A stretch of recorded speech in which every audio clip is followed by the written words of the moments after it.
금융당국이 삼성바이오로직스가 고의로 분식회계를 했다고 결론 내리면서 후폭풍이 일고 있습니다. 22조 원 규모의 주식 거래가 중단되면서 8만 투자자들이 피해를 입게 된 가운데 상장 폐지 여부에 관심이 쏠리고 있습니다. 가능성 따져봤습니다. 임금을 낮춰 일자리를 늘리자는 광주형 일자리 도입이 난항을 겪고 있습니다. 오늘로 예정된 현대차와 광주시 간의 협상 시한이 현대차 노조의 반대 등으로 이번 주말까지 연기됐습니다. 현대차 노조는 광주형 일자리가 저임금, 장시간 노동을 가능케 하는 나쁜 일자리라는 주장입니다. 서울 전체 아파트값이 1년 2개월 만에 하락세로 돌아섰습니다. 가파르게 오르던 강남 집값이 꺾인 영향인데 서울 집값이 본격적으로 떨어지기 시작했다는 분석도 나옵니다. 정부가 공공택지 안에 있는 아파트의 분양 원가 공개 항목을 크게 늘리기로 했습니다.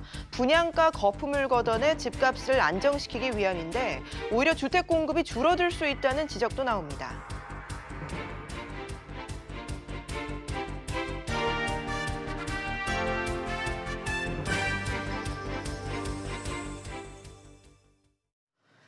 여러분 안녕하십니까? 시가총액 22조 원인 삼성바이오로직스 주식 거래가 중단되면서 8만 명의 투자자들이 혼란에 빠졌습니다. 소송으로 번질 조짐도 보이고 있는 가운데 상장 폐지 결정이 날 경우 투자자들의 피해가 더 커질 것으로 우려됩니다.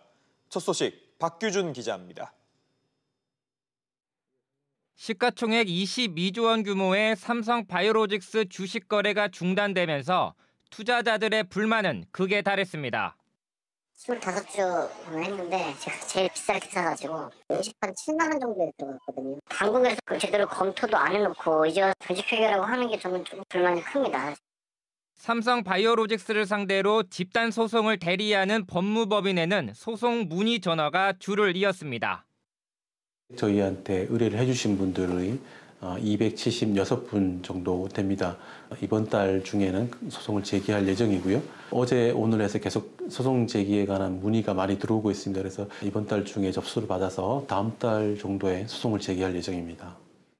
주식 거래가 중단된 개인 투자자들은 8만여 명으로 이들이 갖고 있는 주식 가치만 5조 원에 달합니다.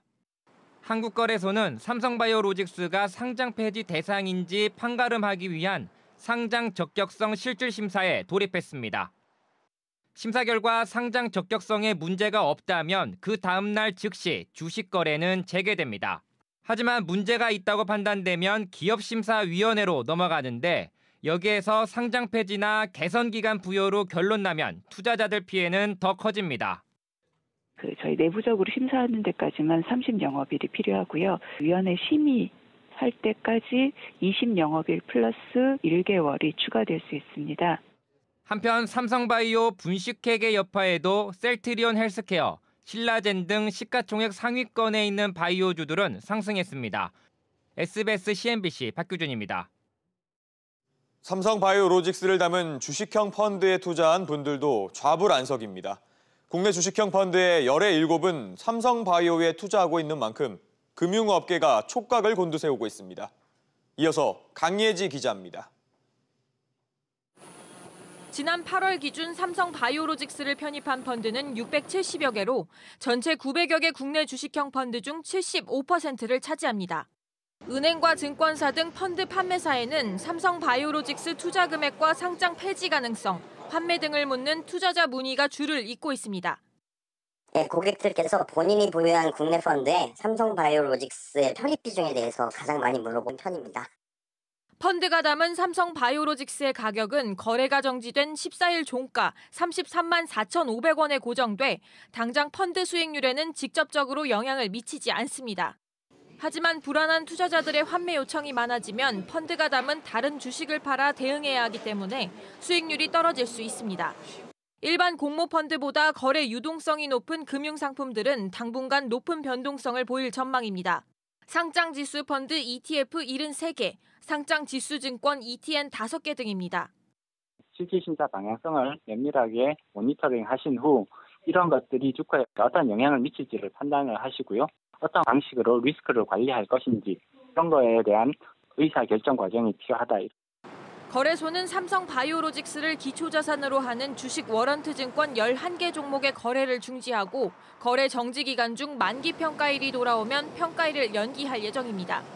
SBS CNBC 강혜지입니다. 삼성바이오로직스는 당장 오늘부터 거래가 중지됐습니다. 앞으로 남은 것은 상장 폐지 여부를 결정하는 절차인데 실제 상장 폐지가 되지 않을 것이라는 데 무게가 실려 있습니다. 왜 그런지 취재 기자와 자세히 짚어보겠습니다. 손석우 기자가 나와 있습니다. 자, 손 기자. 네. 삼성바이오로직스 투자자들은 이러지도 저러지도 못하고 있는 상황이 됐는데 네. 주식 거래는 언제까지 중단되는 겁니까? 일단은 이 삼성바이오로직스의 경우 이제 어제 증손이 심의 결과가 나온 직후에 정확히 얘기하면 오늘부터 거래가 중지되긴 했지만 정확한 시간은 어제 오후 4시 39분부터 매매 거래가 정지됐습니다. 예. 현재는 상장 폐지 실질 심사 대상이 된 것이고요. 이제 앞으로 절차를 따져본다면 한국거래소는 이제 심사위원회라는 걸 열게 됩니다. 그래서 15영업일 동안 삼성바이오로직스에 대한 상장 폐지 혹은 뭐 개선 기간을 부여할지 여부 등을 결정하게 됩니다.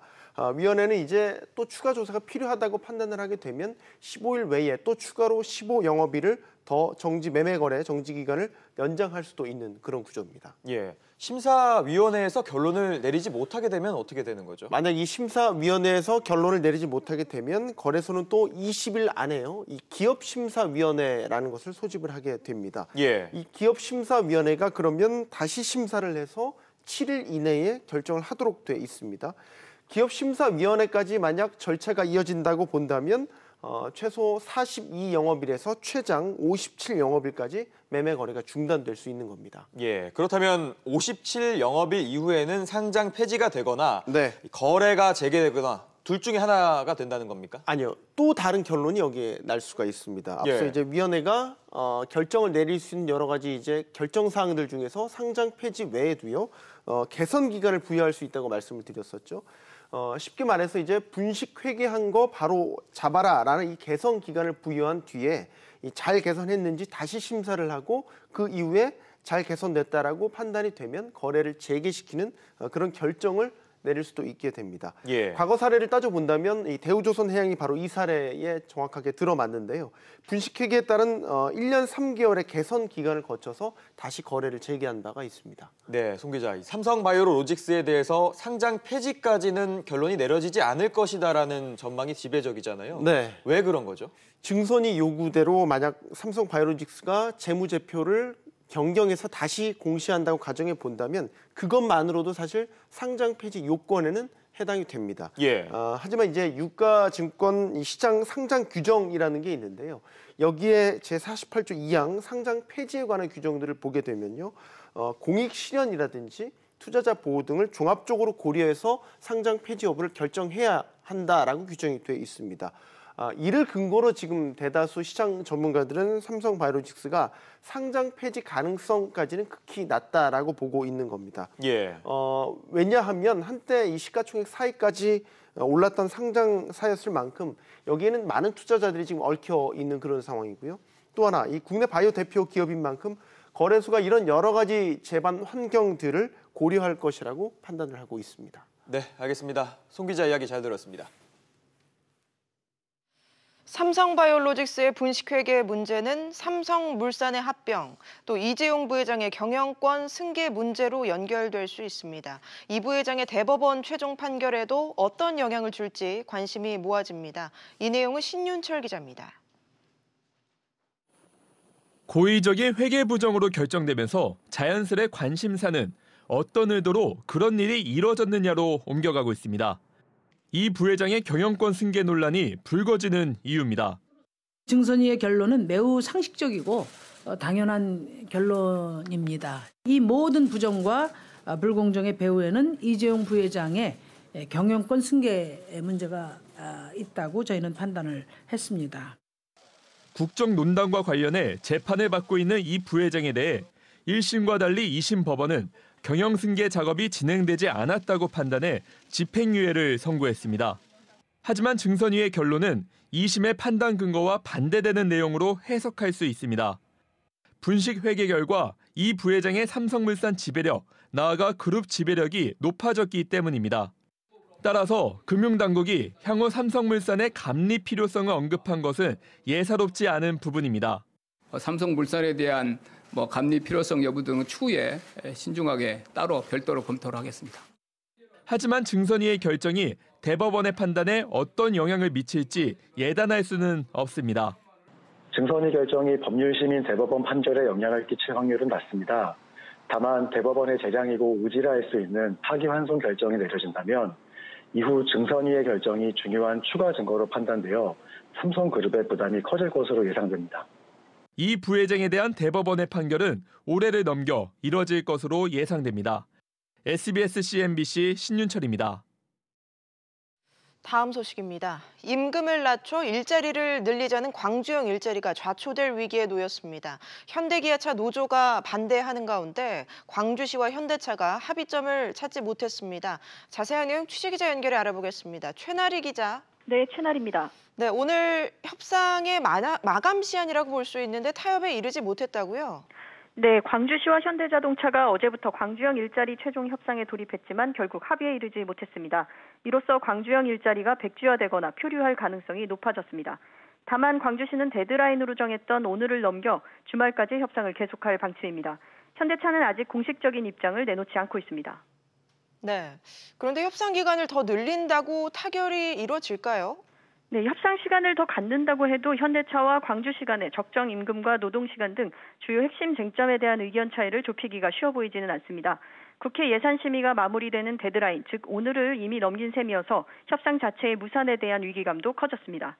여기에 노조의 총파업 등 강력한 반발이 계속되고 있고 현대차도 선뜻 투자에 나서기가 부담인 상황입니다.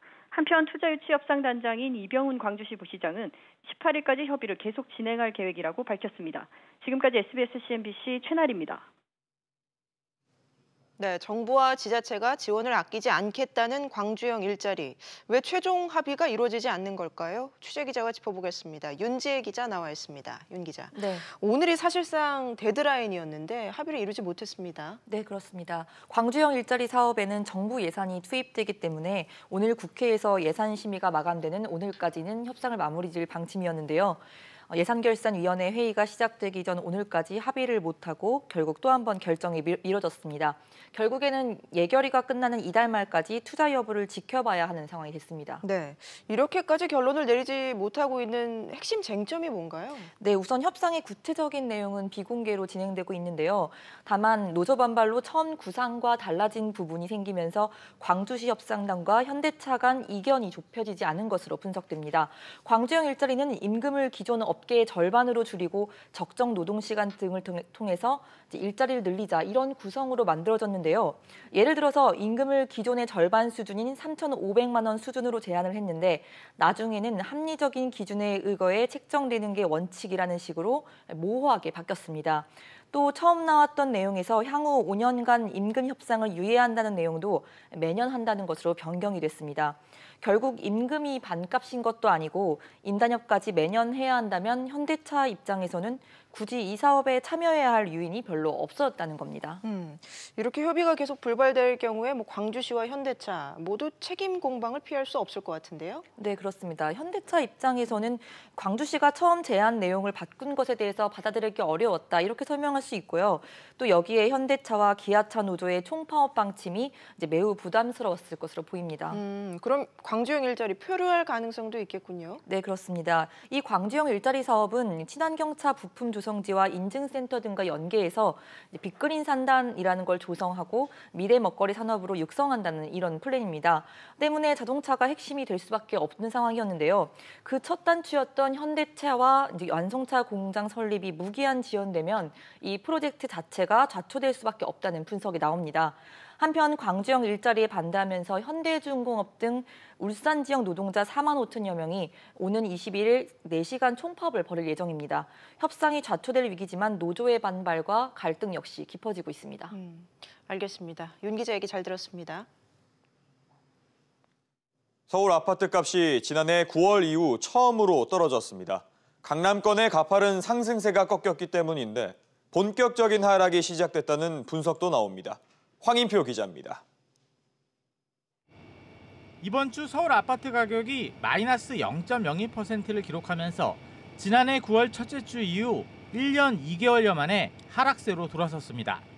25개 자치구 가운데 강남과 서초, 송파, 강동 등 강남 4구가 낙폭을 키웠고 동작구와 서대문구도 마이너스를 기록했습니다. 이들 지역은 올해 초만 해도 일주일 만에 1% 가까이 올랐지만 재건축 단지를 중심으로 하락세가 시작됐고 이에 따른 급매물이 나오면서 하락세를 이어가고 있습니다. 31평짜리는 18억 한 초반대까지도 거래가 됐었지만은 호가가 매주 1억 5천까지도 떨어져서 내놓고 있지만 거래는 전혀 안 되고 급매가 있으면 연락을 해달라고 해서 우리가 연락을 하면 조금 더 기다려보죠 라고 이야기들을 하세요. 9.13 대책 이후 투자 수요가 빠지고 추가 하락을 기대하는 심리까지 겹치면서 강남이 주도하는 하락세가 당분간 이어질 것이란 분석입니다. 실수요보다 투자 상품 성격이 강할수록 가격 변동성이 크게 나타나는데요. 하락기 때는 불패가 아니라 오히려 더 많이 떨어지는 현상이 나타날 수밖에 없습니다. 여기에 금리 인상 압박과 경기 침체까지 변수로 작용하고 있습니다. 한편 지방 아파트 값도 낙폭을 키우면서 이번 주 전국 아파트 평균 가격도 0.02% 떨어졌습니다. 전국 아파트 값이 떨어진 건 올해 8월 이후 처음 있는 일입니다. SBS CNBC 황인표입니다. 정부가 공공택지 안에 있는 아파트의 분양 원가 공개 항목을 크게 늘리기로 했습니다. 현재는 12개인데 62개까지 확대하는데요. 취지대로 집값을 잡는 데 효과가 있을지는 의견이 분분합니다. 조슬기 기자의 보도입니다.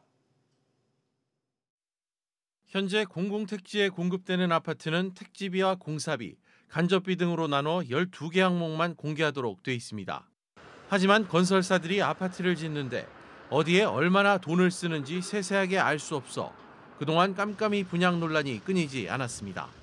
공공택지, 공공분양에 대해서 그것도 또 선분양, 그 소비자들에게 알 권리, 또 주거 안정을 위해서 분양원가 공개, 이건 너무도 당연하고. 분양원가 공개 항목 61개 항목에 대해서 시행규칙 개정안에 대한 방침을 결정해서 입법 예고를 하고. 정부는 이에 따라 주택법 시행규칙 개정을 통해 분양원가 공개 항목을 대폭 늘리기로 했습니다. 공사비 공시 항목을 51개로 대폭 확대하고 택지비와 간접비 항목도 각각 4개와 6개로 늘리는 등 모두 62개 항목을 공개토록 했습니다. 분양 원가를 제대로 공개하면 아파트 분양가에 낀 거품을 걷어내고 집값 안정에도 도움이 될 거란 판단에서입니다. 이와는 반대로 주택 공급 위축을 불러와 시장을 불안하게 만들 것이란 우려의 목소리도 나옵니다. 공공 물량을 지금부터 줄이려고 이제 앞으로 분위기 안 좋아지면 줄일 텐데 더 줄여버리면. 분양가 공시 항목 확대는 40일간의 입법 예고를 거쳐 내년 1월부터 시행됩니다. SBS CNBC 조슬기입니다. 분양 원가 공개 항목을 늘리면 거품이 빠지면서 결과적으로 집값을 떨어뜨릴 수 있다는 게 정부의 판단인데요. 이게 과연 현실화될 수 있을지 취재 기자와 좀 더 짚어보겠습니다. 오수영 기자가 나와 있습니다. 자, 오 기자. 네. 우선 시장 반응이 궁금한데 시세 안정이 가능한 걸로 보고 있습니까? 네, 의견이 좀 엇갈렸는데요. 한 가지 확실한 건 건설사들을 견제하는 효과만큼은 분명히 있을 거라는 게 전문가들의 대체적인 시각이었습니다. 예. 시민단체 관계자의 말 같이 들어보시죠. 상세한 분양원가가 공개되면은 국민들 누구나 이거 검증할 수 있기 때문에 공기업들이라든가 건설사들이 과거와 같이 마구잡이로 분양가를 뻥튀기 하는 부분들이 상당 부분 통제될 것으로 보고 있고요. 하지만 시세가 안정되더라도 그게 분양가 공개 항목 확대에 따른 결과인지 아니면 최근에 주택시장이 좀 얼어붙어 가고 있는 경기 흐름에 따른 결과인지는 분명하게 판단하기는 어렵다고 말했습니다. 네, 오 기자, 이 부작용에 대한 우려도 크지 않습니까? 네, 맞습니다. 분양 원가 공개가 건설사들에는 좀 부담으로 느껴지면서 결국 공급 위축으로 이어질 거라는 분석이 많았습니다. 예. 또 공급이 줄면 가격이 떨어지는 게 아니라 오히려 오를 수밖에 없겠죠. 또 더 원론적으로 접근하면 이렇게 좀 분양가를 공개하도록 하는 것이 시장 논리에 맞느냐는 논란도 다시 불거질 수가 있습니다. 전문가의 말 같이 들어보시죠. 예. 민간 기업으로 확대될 경우 공급의 축소 우려나 또는 주택의 질적 저하 같은 문제점도 있고 또 자율시장 경제 하에서 사실 사기업의 그 사업 영역을 침해하는 부분들도 있기 때문에 앞서 노무현 정부 시절인 지난 2007년에 집값 상승을 좀 억제하기 위해서 공공주택은 61개 항목, 또 민간은 7개 항목을 공개하도록 했는데요. 이후 공급 물량이 크게 줄면서 집값이 오히려 상승했던 전례가 있습니다. 이 때문에 5년 뒤에는 공개 항목이 12개로 축소가 됐고 2014년에는 민간 건설사들을 대상으로 한 공개 의무가 폐지된 바 있습니다. 네, 그렇다면 건설사들 반응은 어떻습니까? 네, 민간 건설사들 입장에서는 좀 예민하게 반응을 할 수밖에 없는데요. 업계 관계자들한테 좀 물어봤더니 분양가 인하 압박은 점점 커지는데 소비자들의 눈높이는 점점 높아져만 가고 그래서 내부 고민이 되게 크다는 답이 나왔습니다. 같이 한번 들어보시죠. 예. 커진 건 이유를 해서 지어놓으면 욕먹어요. 거기 사시는 분들 집에 다 뜯어 고쳐버려요. 그 수준의 레벨에 맞게 분양가도 올리면서 그만큼 맞게 마감재도 엄청 고급화시키는 거예요. 아파트 단지 하나를 지을 때 들어가는 건축비의 대부분이 금융비용하고 또 꼭 필요한 사업비이기 때문에 고급화 비용을 제외하고도 사실상 분양가를 낮추기가 어렵다는 설명도 함께 들을 수가 있었습니다. 결국 집값이 떨어질 것인지는 좀 뚜껑을 열어봐야 알 것 같은데 그 사이에 논란은 계속 이어질 것으로 보입니다. 알겠습니다. 오 기자 이야기 잘 들었습니다. 국내 최대 게임쇼인 지스타가 열렸습니다. 올해는 모바일 게임이 강세라는데요. 부산 백스코에서 정윤영 기자입니다.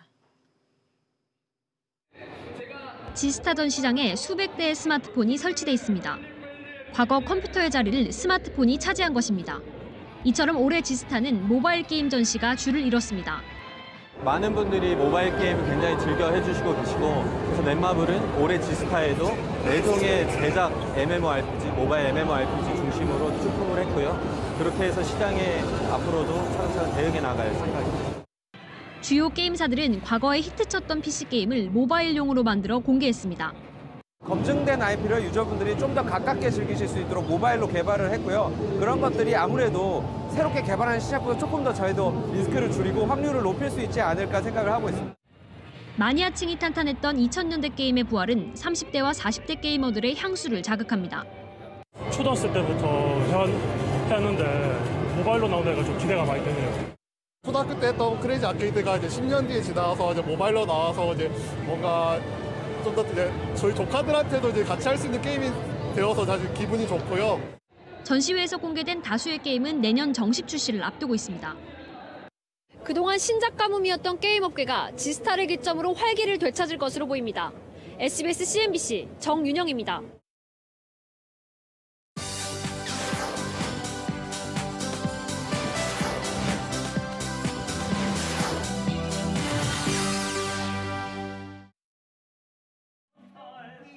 랭보와 단짝 친구 들라에가 랭보의 시 한 편을 노래로 주고받습니다. 아이는 붉은 피 분노하는 입술 유동물들이 뛰노는 목장의 평화 진한 초록 바다의 진동 사랑과 자연을 표현한 기존의 시들과는 달리 문자를 통해 이미지를 만들어낸 랭보의 모음들이라는 시는 전에 없던 혁명적인 작품으로 꼽힙니다. 당대 시인의 왕으로 불린 베를렌느도 이 시를 계기로 랭보에 호감을 갖게 됩니다. 너희들이 달빛에 젖어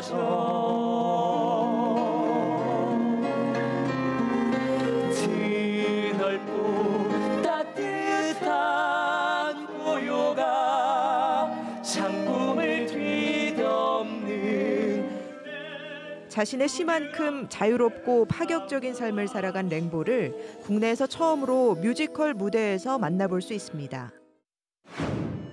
그래픽 디자이너 카르노브스키의 전시가 국내에서 처음으로 열렸습니다. 빨강, 초록, 파랑, 3원색 RGB 라이팅을 이용해 환상적인 분위기를 만들어내는 작품들로 유명합니다. 관람객들에게 제공되는 3원색 필름을 활용하면 더 재미있게 감상할 수 있습니다. 겹쳐진 듯한 그래픽 이미지 위에 3원색 필름을 갖다 대면 각기 다른 그림이 보여 어른뿐 아니라 아이들에게 색다른 재미를 줍니다. 연극은 어두운 방 안, 아픈 남편을 위해 아버지의 돈을 몰래 빌린 사건을 고백하는 노라의 독백으로 시작됩니다. 우리 돈을 좀 빌렸으면 어때? 그랬더니 바로 화를 내더라고요. 제가 경박하다면서. 노르웨이를 대표하는 극작가 헨릭 입센이 1879년 발표한 인형의 집이 연극으로 관객들과 만납니다.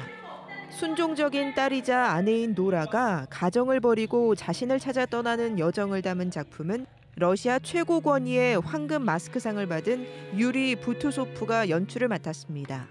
입센의 140년 전 희곡을 현대적인 감각으로 풀어냈습니다. SBS CNBC 윤선영입니다.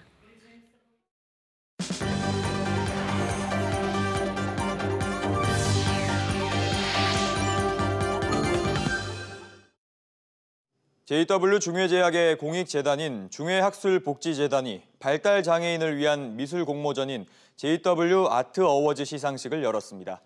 올해 공모전에는 모두 230여 점이 출품됐고 본상 수상자 8명에게 1,600만 원의 상금이 수여됐습니다. 행사를 주최한 JW홀딩스 한재권 대표의 말 들어보시죠.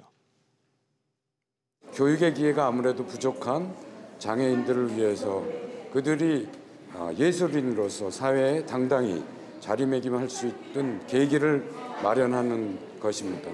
음악, 미술 이런 모든 분야에서 장애인들을 지원하는 사업을 계속해서 해나갈 계획입니다. JW 아트 어워즈는 장애인의 예술적 재능을 육성하기 위해 마련된 행사로 기업이 장애가 있는 미술인을 대상으로 한 최초의 공모전입니다. 올해 행사는 다음 주 월요일까지 서울 서초동 한우리정보문화센터에서 열립니다. 자유무역협정 체결로 수입 맥주와 초콜릿의 통관 가격이 내려갔지만 소비자 가격은 오르거나 그대로인 것으로 나타났습니다. 한국소비자원 조사 결과 유럽산 맥주의 경우 저가 제품은 가격이 떨어졌지만 고가 제품은 FTA 체결 전보다 오히려 리터당 100원 넘게 올랐습니다. 초콜릿은 소비자 가격이 수입 가격보다 최대 7배나 높았습니다. 은행이 대출 금리를 정할 때 기준이 되는 코픽스 금리가 잔액 기준으로 14개월 연속 상승했습니다. 은행연합회는 지난달 코픽스가 잔액 기준 1.93%로 전달보다 0.03%포인트 올랐다고 공시했습니다. 코픽스는 국내 8개 은행이 자금을 조달한 수신상품의 가중평균 금리로 코픽스가 오르면 소비자의 대출 금리도 올라갑니다.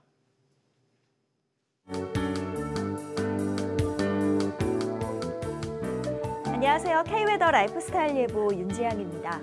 수능 한파는 없었지만 미세먼지가 많은 하루였습니다. 금요일인 내일도 각별한 주의가 필요한데요.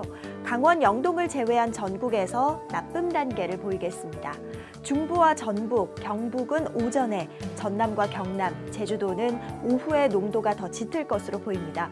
외출하실 때는 마스크를 반드시 착용하시기 바랍니다. 내일 전국이 대체로 흐린 가운데 남해안과 제주도는 아침부터 비가 오겠습니다. 또 강원, 영동 지방도 밤부터 비가 내리겠는데요. 비의 양은 5mm 안팎으로 적겠습니다. 위성 영상입니다. 현재 전국에 구름이 많은 모습입니다. 내일은 중국 북부지방에 위치한 고기압 가장자리에 들겠고요.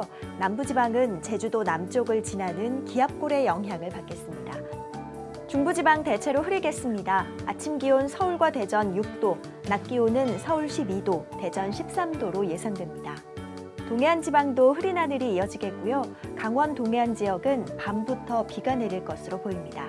남해안과 제주도는 아침부터 늦은 밤 사이에 비가 오겠습니다. 낮 기온은 15도 안팎으로 예상됩니다.